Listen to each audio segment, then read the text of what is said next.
यह मुख्य रूप से जो प्लांट एनाटॉमी है वो बायोलॉजी की शाखा है, एक जीव विज्ञान की शाखा है, या हमें ये कह सकते हैं कि वनस्पति विज्ञान की एक शाखा है, जिसके अंतर्गत हम जो प्लांट हैं उनके आंतरिक संरचनाओं का तथा प्लांट्स के विभिन्न पार्ट्स जो हैं उनका अध्ययन करते हैं। तो हम ये कह सकते हैं कि ब्रांच ऑफ बायोलॉजी या फिर botany concern with the study of internal structure of plants and there parts, तो उसको हम क्या कहेंगे, प्लांट एनाटॉमी कहा जाता है। हम प्लांट एनाटॉमी को थोड़ा सा आगे पढ़ने से पहले एक टर्म्स आती है टिश्यू यानी उत्तक।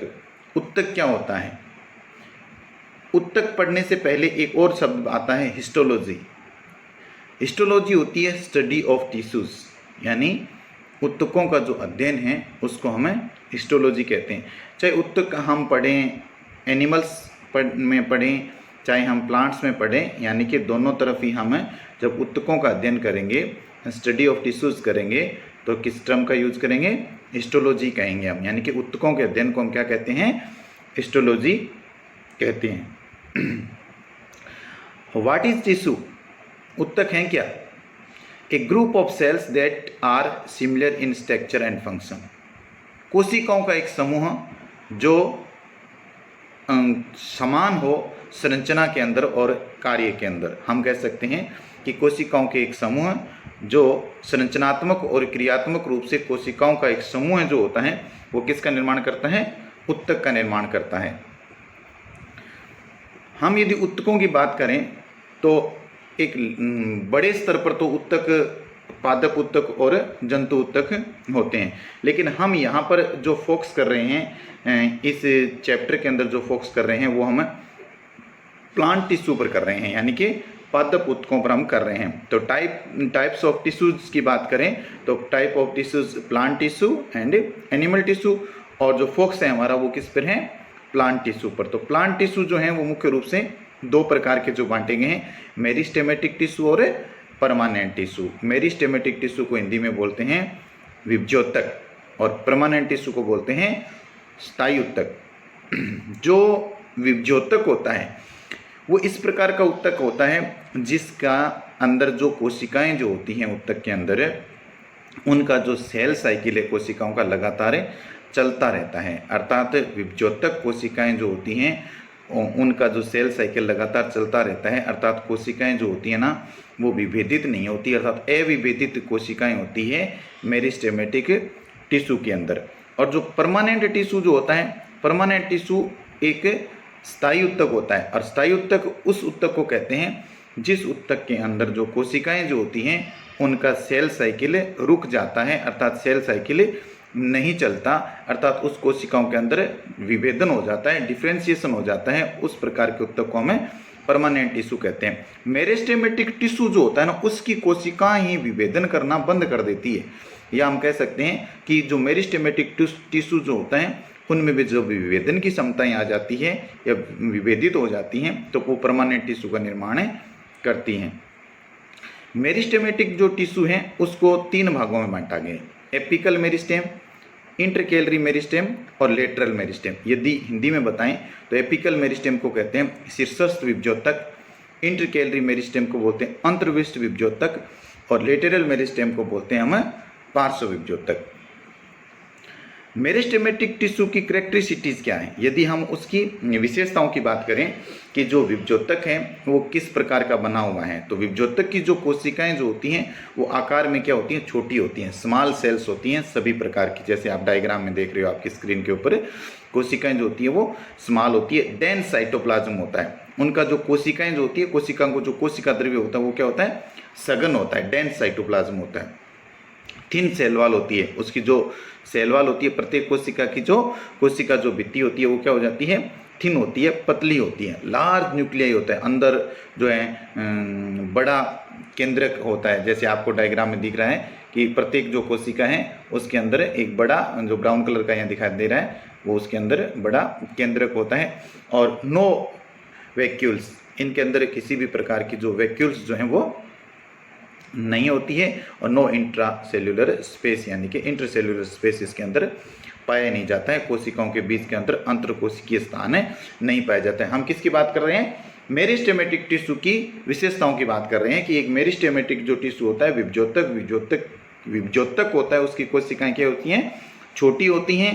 कोशिकाओं का साइटोप्लाज्म सघन होता है, जो सेल वॉल होती है वो पतली होती है, बड़ा केंद्रक युक्त होती हैं, वैक्यूल्स पाई नहीं जाती और न ही उन कोशिकाओं के बीच के अंदर अंतरकोशिकीय स्थान पाया जाता है। कहाँ पाया जाता है ये मेरिस्टेमेट? यदि हम बात करें विभजोतक की, कहाँ पाया जाता है तो बेस्ड ऑन विच पोजीशन और region the plant meristematic tissue are found 3 types. यदि हम बात करें कि कहाँ कहाँ पाया जाता है तो एक तो एपिकल मेरिस्टेम। एपिकल मेरिस्टेम जो है प्लांट के शीर्ष भागों में पाया जाता है। प्लांट का शीर्ष भाग कहाँ पर? मूल शीर्ष और एक स्टेम का शीर्ष पाया जाता, जिसको हम बोलते हैं, ऐसे बोल सकते हैं कि जो एपिकल मेरिस्टेम है वो रूट एपेक्स और शूट एपेक्स में पाया जाता है, यानी कि पर्रो शीर्ष और जो रूट एपेक्स है यानी कि मूल शीर्ष है उसके अंदर एपिकल मेरिस्टेम पाया जाता है। दूसरा इंटरकैलरी मेरिस्टेम। इंटरकैलरी मेरिस्टेम जो होता है वो जो एपिकल मेरिस्टेम है उसके जस्ट पीछे वाला जो भाग होता है उसको हम इंटरकैलरी मेरिस्टेम या अंतर्विष्ट विभजोतक बोलते हैं। इंटरकैलरी मेरिस्टेम वास्तव में होता क्या है? जो एपिकल मेरिस्टेम जो होता है ग्रोथ करता है तो एपिकल मेरिस्टेम थोड़ा सा ऊपर चला जाता है, तो एपिकल मेरिस्टेम के कुछ सेल्स जो हैं वो पीछे छूट जाता है। एपिकल मेरिस्टेम का जो भाग जो होता है वो पीछे थोड़ा छूट जाता है, उसको क्या बोलते हैं? हम इंटरकैलरी मेरिस्टेम बोलते हैं। एपिकल मेरिस्टेम और इंटरकैलरी मेरिस्टेम दोनों जो हैं वो प्राइमरी मेरिस्टेम के उदाहरण है। और तीसरा जो मेरिस्टेम है वो लेटरल मेरिस्टेम है। लेटरल मेरिस्टेम क्या होता है? ये पार्श्व मेरिस्टेम जिसको बोलते हैं, पार्श्व विभजोतक। ये जो पादप जो होते हैं उनके जैसे तना वगैरह जो होता है उनकी साइड में या पार्श्व दिशा में पाया जाता है।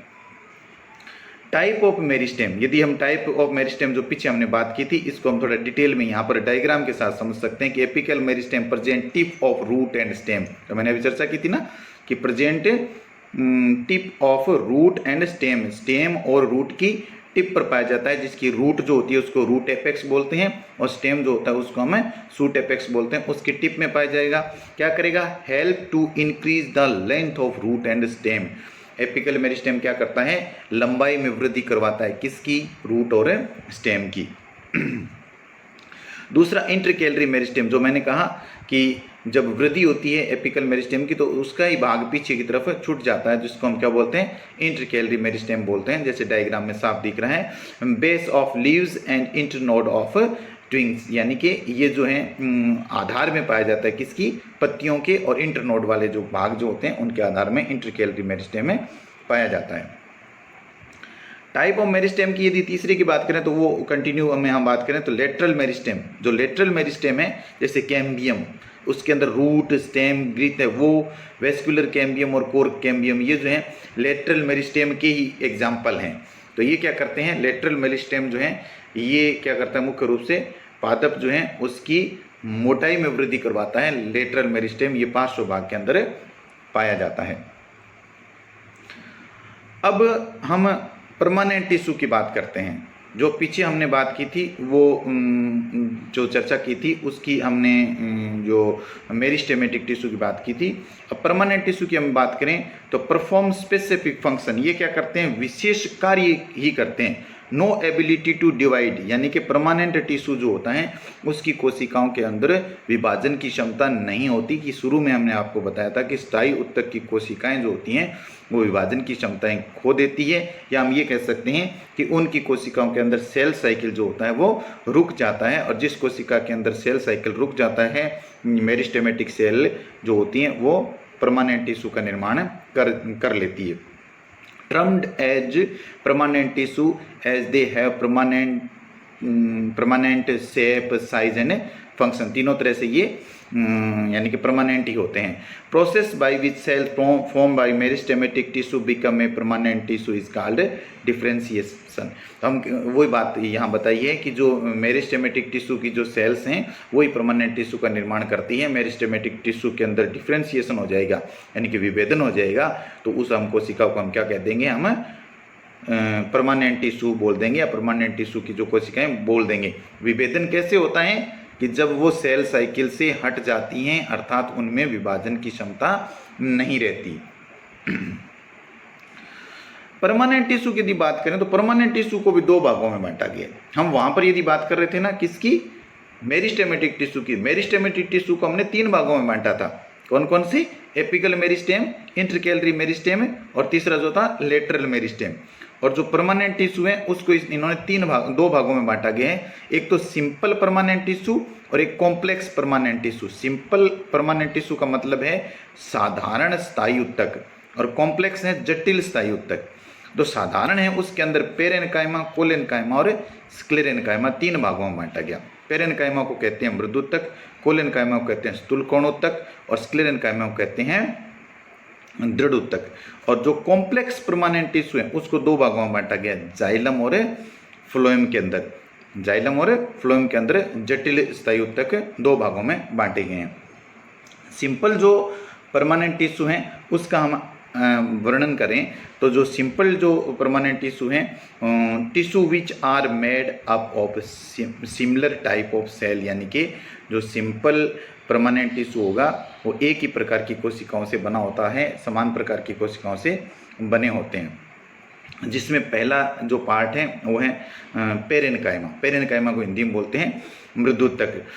बेसिक पैकिंग टिश्यू है, अनस्पेसिफाइड लाइव सेल्स, यानी कि ये बना होता है, मृदुत्तक जो होता है वो जीवित कोशिकाओं का बना होता है। इसकी जो कोशिकाएं होती है वो थिन सेल वाल वाली होती है, पतली कोशिका भित्ति वाली होती है।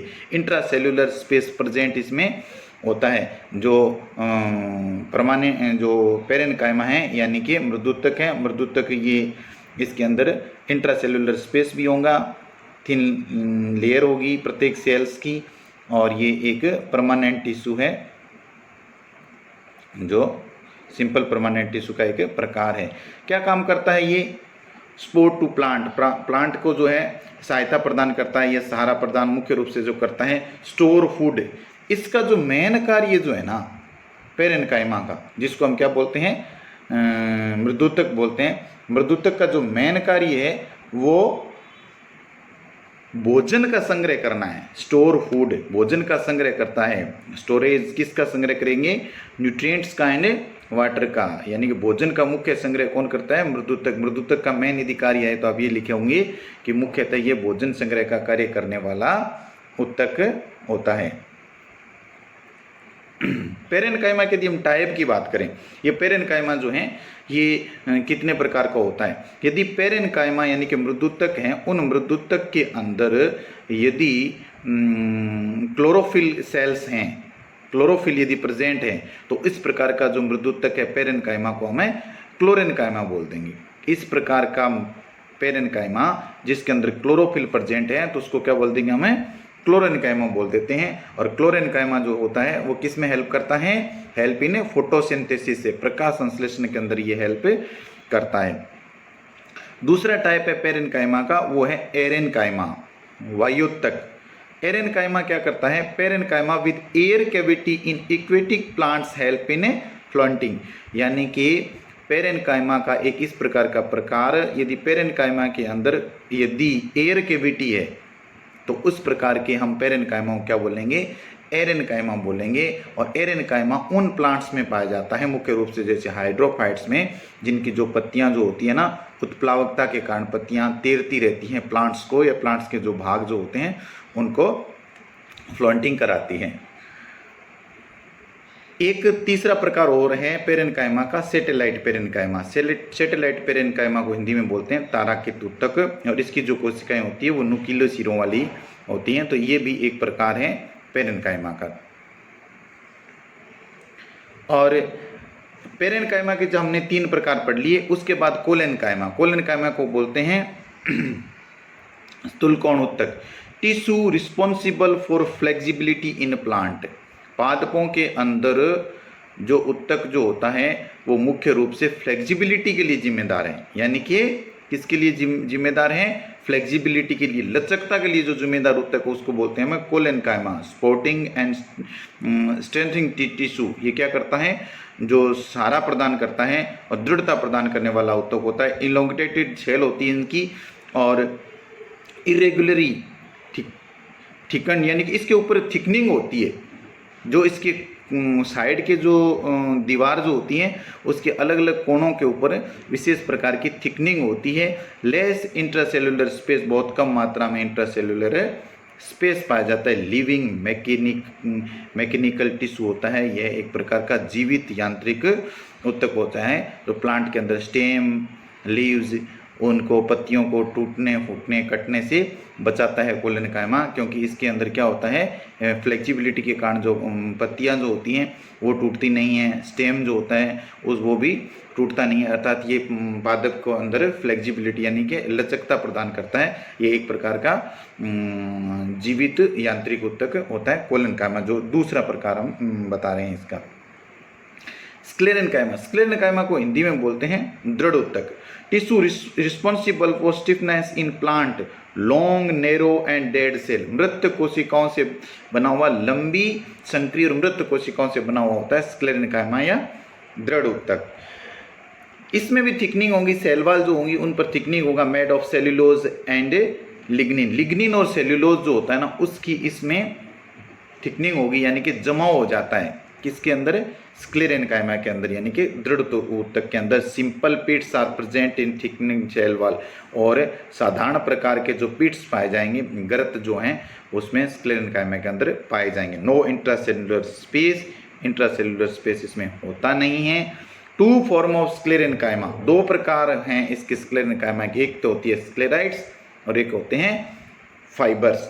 Sclerenchyma divided in two forms, first is sclereids and second is fibres. हम यदि स्क्लेराइड्स की बात करें कि स्क्लेराइड्स क्या होती है, स्क्लेराइड्स जो होती हैं इस प्रकार की कोशिकाएं हैं जो किसका निर्माण करेगी, स्क्लेरेनकाइमा का निर्माण ही करती है। इस प्रकार की कोशिकाएं जो स्फेरिकल होंगी या सिलेंड्रिकल होंगी इन शेप में, और हाईली थिकन होगी यानी कि उस पर थिकनिंग होगी, डेड सेल होंगी, नैरो ल्यूमेन होगा, अंदर की तरफ जो है इसके अंदर ल्यूमेन बिल्कुल भी नहीं होगी, नैरो होगी, यदि होगी तो भी। And found in fruit and seed, और कहाँ पर पाई जाएगी स्क्लेराइड से, found in fruit and seed, यानी कि जो बीज जो होते हैं उनमें और फ्रूट्स में पाई जाएंगी। जैसे नाशपाती, नाशपाती जब हम खाते हैं ना नाशपाती, तो उसमें विशेष प्रकार की करकराहट सी उत्पन्न होती है। जब नाशपाती खाते हैं तो दांतों के बीच में जब उसको लेते हैं तो विशेष प्रकार की आवाज़ आती है, उसको हमें स्क्लेराइड्स बोलते हैं, जो एक विशेष प्रकार की स्टोन या ब्रेकी स्क्लेराइड्स का प्रकार होता है। स्क्लेराइड्स के कारण ही उस नाशपाती के अंदर जो कड़कड़ाहट उत्पन्न होती है। और दूसरा जो प्रकार बताया हमने फाइबर होता है, वो इलोंगेटेड नीडल और शेप्ड होता है विद पॉइंटेड टिप्स, यानी कि नुकीले सिरों वाली जो कोशिकाएं होती है वो जो हैं ये फाइबर का निर्माण करती है, जो कि एक फाइबर जो है फॉर्म है किसकी, स्क्लेरेनकाइमा की। थिक वाइल्ड होंगी, इसकी जो वाइलेट जो होंगी वो थिक होंगी, थोड़ी सी मोटी हो जाएंगी, और नैरो ल्यूमेन इसके अंदर पाया जाता है। वेयर आर दे फाउंड, कौन ये कहाँ पाए जाते हैं, जो फाइबर्स की हम बात करें ये कहाँ पाए जाते हैं, ये hard covering of seeds and nut, जो कवरिंग करते हैं ना सीड्स और नट की जो कवरिंग की जाती है वहाँ पर पाए जाएंगे। वेंस ऑफ लीव्स में पाए जाएंगी, स्टेम राउंड वेस्कुलर बंडल्स में पाए जाएंगे। और ये क्या करते हैं, provide strength to plant parts, plants के जो पार्ट हैं उनकी सुरक्षा करने का कार्य भी करते हैं ये। और प्रोवाइडेड मैकेनिकल सपोर्ट, यानी कि ये सपोर्ट प्रदान करते हैं, सारा प्रदान करने का कार्य करते हैं। तो आज जो हमने इस चैप्टर के अंदर पढ़ा कि प्लांट जो एनाटोमी है, पादप की जो आकारिकी है उसके अंदर, पादप आकारिकी के अंदर आंतरिकी जो हैं उसकी, और विभिन्न प्रकार के जो पादप के जो अंग हैं उसके अंदर पढ़ा था। और जो उत्तक हैं उसके प्रकार पढ़े, परमानेंट टिश्यू हैं या विभज्योतक हैं, विभज्योतक और परमानेंट उत्तक या जो स्थायी उत्तक हैं उसके अंदर विभज्योतक के विभिन्न प्रकार के हम विभिन्न प्रकारों का अध्ययन किया। जो आगे जो हम पढ़ेंगे स्थायी उत्तकों के बारे में पढ़ेंगे, जो ये हमने बात की विभज्योतक कितने प्रकार के होते हैं। फिर जो स्थायी उत्तकों की बात करी तो सिंपल जो उत्तक हैं उनके हमने यहाँ पर चर्चा की। जो क्लोरेनकाइमा है उसकी चर्चा की, स्क्लेरेनकाइमा है उसके बारे में बताया, कोलेनकाइमा के बारे में बताया, उसके एग्जाम्पल के बारे में बताया। तो इसको आप पढ़िए, जो चैनल है उसको सब्सक्राइब कीजिए, और आगे जो नेक्स्ट वीडियो है, इसका जो आगे का जो चलेगा वो अपना कॉम्प्लेक्स जो टिश्यू हैं, जटिल स्थायी ऊतक हैं, उसके बारे में पढ़ेंगे। तो इसको अच्छी तरह से आप पढ़ना, स्टडी करना। धन्यवाद।